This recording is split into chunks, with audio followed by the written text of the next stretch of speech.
right. I think I'm doing it. I spent a couple months collecting my books, seeing how it would work with the spreadsheet, would I keep an eye on it, and I think I'm going to, every couple months, check in on the hardest reading challenge you will ever do 2.0.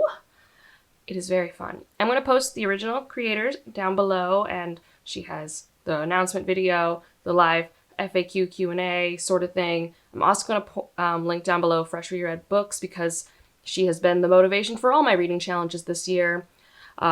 She started off with the TBR spin, and then she started doing this, and then a couple other people started talking about it, and then sometimes I'm just watching TV and I mess around with a spreadsheet, you know? And it's still fun, and I will do it till it's no longer fun, is how I am looking at it so far. And it feels like maybe I could do it. I don't know. So I'm going to explain some of the rules as I go through the spreadsheet and like what I've put my books towards. Like I'm not going to review the books I've read because you guys have already seen those reviews at other parts of the channel. But I will say where I'm deciding to put them, and we're going to see how close I get. And hopefully, you know, every couple months I'll check in and we'll get closer and closer and have more bingo squares happen. And I already have my first bingo square, which is incredibly fun. Didn't anticipate that.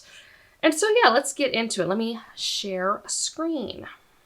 All right, so here we are. This is a bingo board we have over here. A bunch of squares. They're all kind of hard. If you notice, the first one's been filled in, the one that's in teal. Brings me some joy. But I figure we'll go through each category. Now, every book you read can be used for up to 2 prompts, except rereads and DNFs and things like that. But there is like a point system.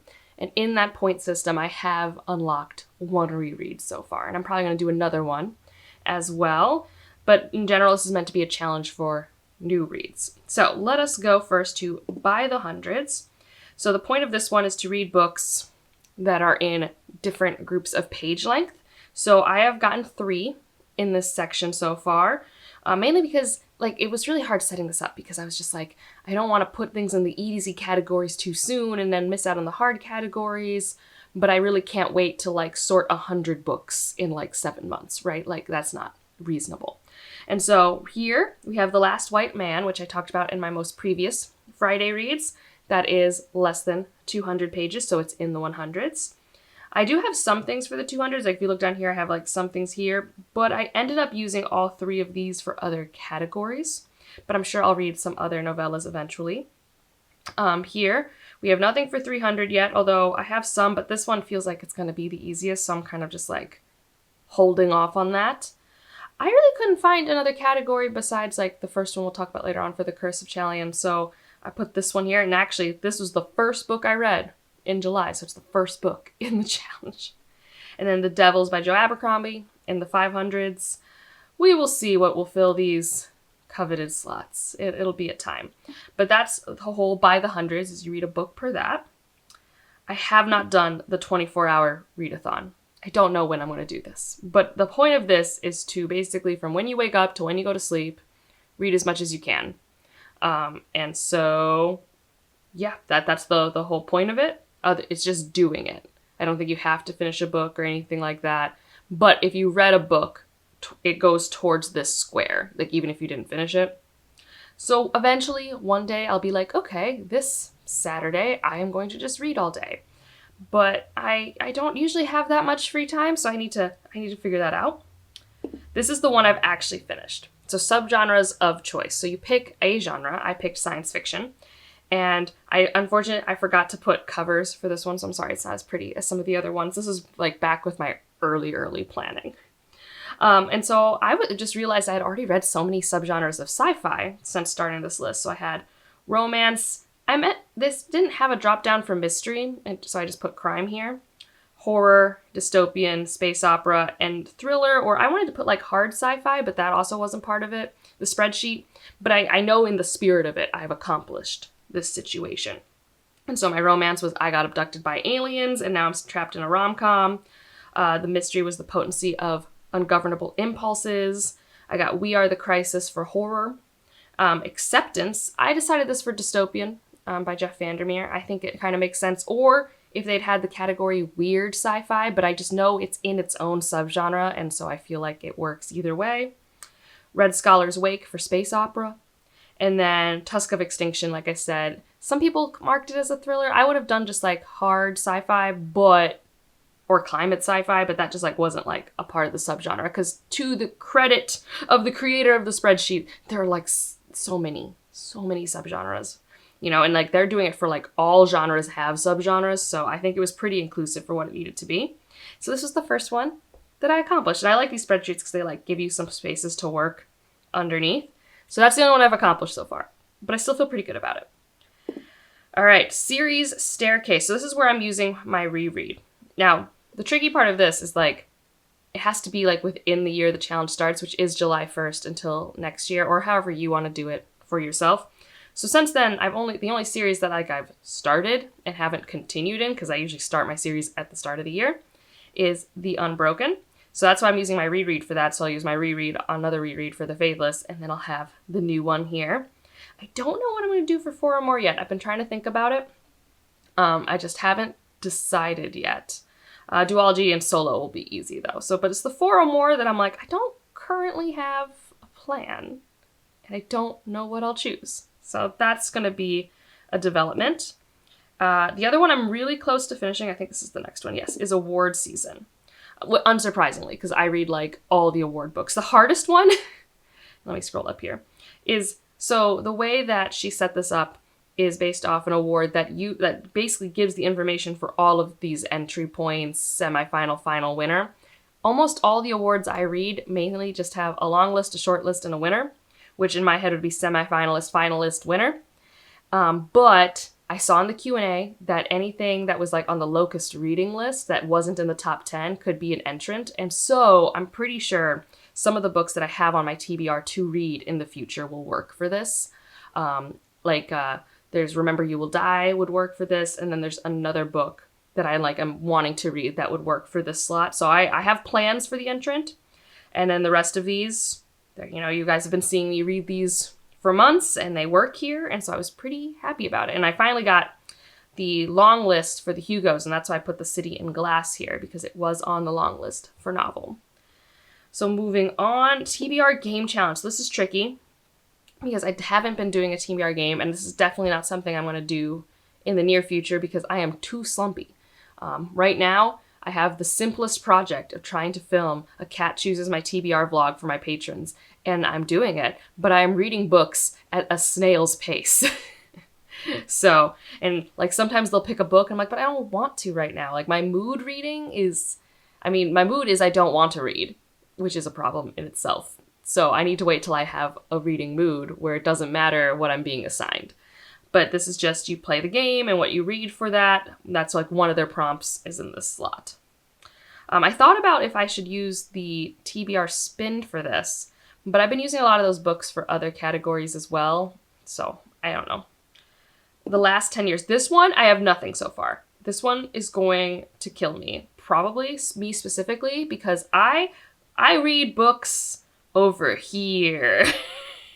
So I'm going to have a boatload of options for 2022 and up, and like nothing down here. So I'm going to have to actually put some thought into this challenge. Like on the face of it, not the hardest thing in the world, but in practice, do I read backlist books? One could say that I just read all the backlist books I wanted to when they were published. That is kind of a stretch. Not actually factually true. But I do tend to backlist only read within 5 years of the now. And that's how I've always been as a reader, with like some caveats. And then the backlist I have been reading has been super backlist, like from 2000 or 1980s and not 2015. So I'll have to work on that. All right, adaptations. This one's going to be tricky and needs some thought. I mean, one I got just without thinking about it was musical. I went to Toronto to see The Comet of 1812, which is a retelling, an adaptation of like 70 pages of War and Peace. So I was pretty pleased about that. TV show, I think I'm probably going to use Invincible, which is based off this graphic novel. Movie, maybe I'll do Superman. I have no idea what I'm going to do for web series. Play, I'll have to think about. I do actually want to see some plays, so that one could be fun for me, because I actually, in Cleveland, we just have a lot of good, well, my neighbor's starting his car. He hasn't done this for days, so like, you know, of course it would be right now. But for plays, I have a lot of options for local theater and professional theater, or I could, go to the library and, get a DVD of one of them. Because I would say that if it's a recording of an actual stage play, that would count as a play. Because, accessibility is important. Graphic novel, comic, and this is supposed to be an adaptation of something else. And so I think actually what I'm going to do for this is I have from years ago the Buffy comics that Ryan got me. So that's an adaptation of the TV show. So that would work there. This one, my thought is it's probably going to be the new T. Kingfisher for Snow White. I assume that's what I'm going to do there. Now, is it modern? I don't know, but it is. I assume this means that it's a retelling made today of something in the past. It doesn't have to be contemporary retelling of a thing. So yeah, if you have any thoughts for web series, that's probably that one and play are the ones that I'm just I don't really know what I'm doing yet. Disability challenge, you're just supposed to have 5 different disability representations. So Stone of Farewell, we have an amputee. Unbroken, Luca has a mobility device for their leg that they damaged as a kid. And then Masa has some depression and neurodivergencies in the potency of ungovernable impulses. Is the car gonna finally move? All right, I think my neighbor's far enough away to stop distracting me. I don't know if it really bothers you guys, but it distracts me. So Heritage Month, also not something I've done a lot with, especially because, so for Heritage Month, because I watched the Q&A, this is meant to be a book not only written by an author of this heritage, but also, is supposed to be about that heritage in some way, I believe. I don't know. But regardless, I haven't done a lot of thinking for any of this. So I think the hardest ones for me, probably Arab heritage, just because I haven't read many books. I thought I had recently, but I hadn't. That was a South Asian book. And the country doesn't speak Arabic. But, so this is kind of something I'm hoping to think about next. I feel like I have to handle these challenges in chunks. Our next one up is translation challenge. So I'm going to get the Spanish, go away. I'm going to get the Spanish language, no problem. I'm currently reading a Spanish translation thing, and I have a bunch. And I think I can get Portuguese pretty easily, because I have some Portuguese on my TBR. I don't have other things currently. So I need to figure out what other books in other languages I want to read. I think part of this is my hyperfixation on wanting to read as much South American literature means that accessible to me on my TBR just means I have a lot of Spanish. But I should branch out, and I'm excited that this translation challenge will do that. And now around the world, I've got 2 so far. You don't have to do Antarctica, thank goodness, right? Even though I've read books set in Antarctica. So if you wanted to do that and want to know some books, I think there was one by a Korean American author I read a couple years ago. That was pretty good. And then How High We Go in the Dark has a scene in Antarctica, doesn't it? But so far, Problematic Summer Romance takes place in Italy. That's my Europe pick so far, because this is another challenge. I don't read a lot of contemporary things.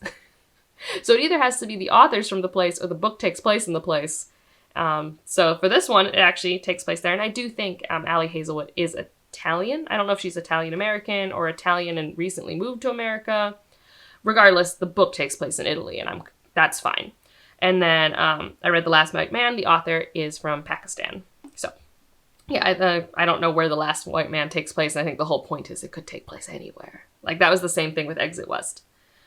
So now moving on to the Even Bigger Rainbow. So I have a couple things here. I put You Made a Fool of Death and with Your Beauty. And I know the cover online doesn't make it look orange, but the cover in person is so aggressively orange. I put Hello Sleep in teal, even though I wouldn't say that this light blue is teal to me, but I'm pretty sure this cover feels like teal to me. Although if you want to argue it should be light blue or blue, I'm not that picky. It's just that's where it landed for me. I have The Practice, The Horizon, and the Chain for black. I put for silver and gold, The Curse of Chalion. And then Stone of Farewell had so many rainbow butterflies, so it had my multicolor. This one I'm going to just fill out a little bit throughout time, because I think this one is a little easier to do. And then make a quote. So I'm going to struggle with this one, probably.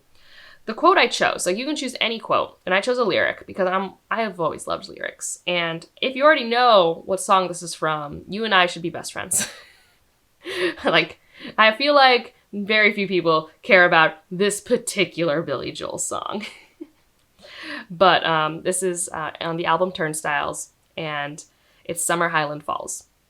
And the quote is like, it's either sadness or euphoria. It's just like, I feel like there's a lot of songs from Billy Joel that resonated with me a lot as a kid and resonates with me a lot when my mental health is wonky, where it's like, the emotions are just so extreme on either end of the spectrum a lot of the time. Like, I think he has a song in Stormfront called I Go to Extremes. And so I really like this one.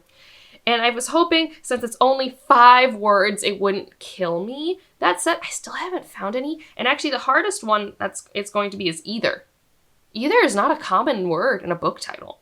Like, euphoria, I have a nonfiction in mind for this one. Sadness, I think I could find this in like at least a contemporary romance or something like that. And it's an or, I think will be okay. But either's hard. So I have ideas, I have plans. And now moving on to one that I'm doing pretty good on is spooky creatures. If you hear Kieran, no, you didn't. So there's all these types of creatures that you need to get. And so for the devils, I put vampire. Shifter is the butcher of the forest is what I put for that one. And I'm pretty sure that's where I kept it. I didn't move it around because there are like shifty type creatures in there. If you've read it, you kind of understand what I mean. Magic user, there's like a techno mage in We Are the Crisis, and I believe that counts because, I mean, it looks like magic to me. I haven't done, oh, this is just like when she set up the thing. There's nothing there. There's not a book called Cells that I've read. But Fae Folk, I'll find something. I haven't read anything yet. This one's just been kind of happening. Blackheart Man, with spirits, we have the Doopies, so I put that there. Haven't read anything with mermaids or zombies yet. And then other creature, I have some ideas for this one. I think it'll generally happen. I almost put acceptance here for some of those creatures, but then I think I ended up putting acceptance somewhere else. I'll show you at the start how, like, with the tracker, you can kind of keep track of what 2 prompts you used it for, because, like, obviously, even with this really nice spreadsheet, it's like kind of a bear to keep track of. And now, go back over here. Next part is Become the Avatar. And so this is just on the cover or in the title, it needs to have water, earth, fire, and air. And so far, I've used the fire from the City in Glass here. And then North Continent Ribbon can be for earth or water, I feel, because it has this body of water, but it had more earth for me, so I put it here. And I just haven't filled out the others yet. And then Readathon Challenge. Yeah, I have to pick a readathon.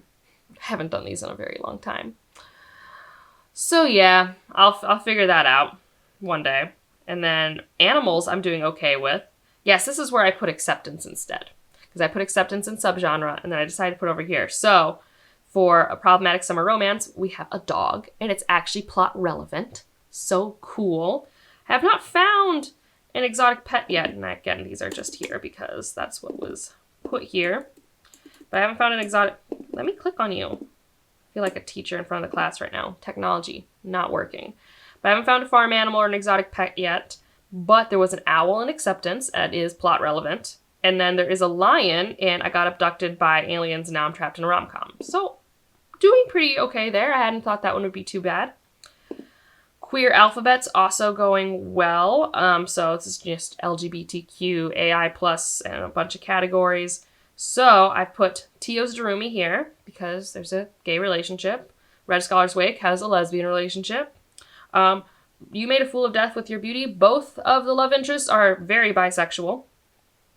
Sapling Cage is about a transgender young woman. I haven't found intersex yet. Haven't found asexual yet. Polyamory, Blackheart Man, most of the relationships are polyamorous. And then I haven't found non-binary, agender, or gender fluid yet. Although no, actually the nonfiction I'm thinking of won't work for this because I'm going to use it for a different square as well. But this one's been filling out quite nicely, which is kind of cool just because I didn't really try. Which I didn't really know how easy it would be till I was trying. I think that's also what's fun about this challenge is it kind of does a lot of little accountability things about how diverse you're actually grabbing for things.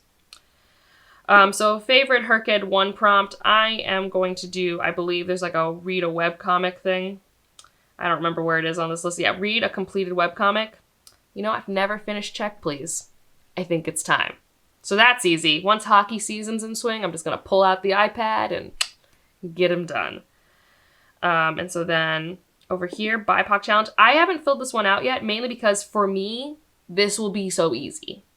Like, this is going to be so easy for me because I just read so many BIPOC authors. So, I mean, I didn't have another slot for Ruin Great and Free, so I just put it here for Cadwell Turnbull, who's a Black Caribbean author.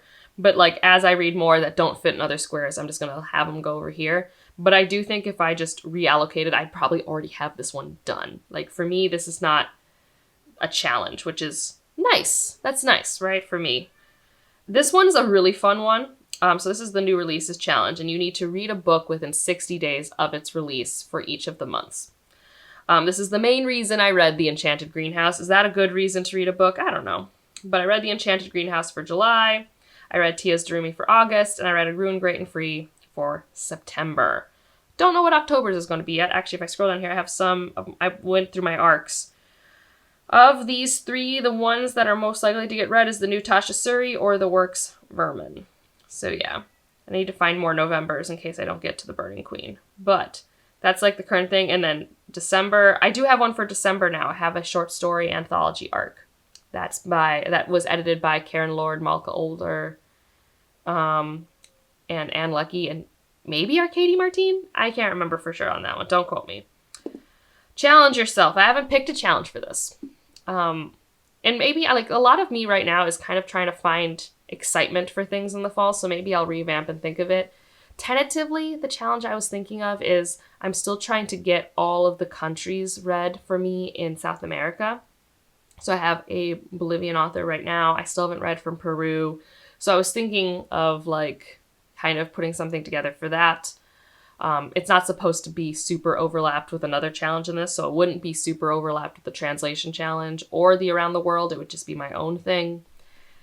But I don't know.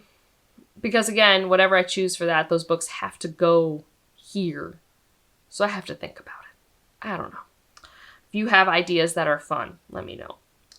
So the nonfiction challenge, I already have one. I think you're supposed to do 5 different subgenres. So I've already read Hello Sweet for health and wellness. I think I'm going to be reading a memoir soon.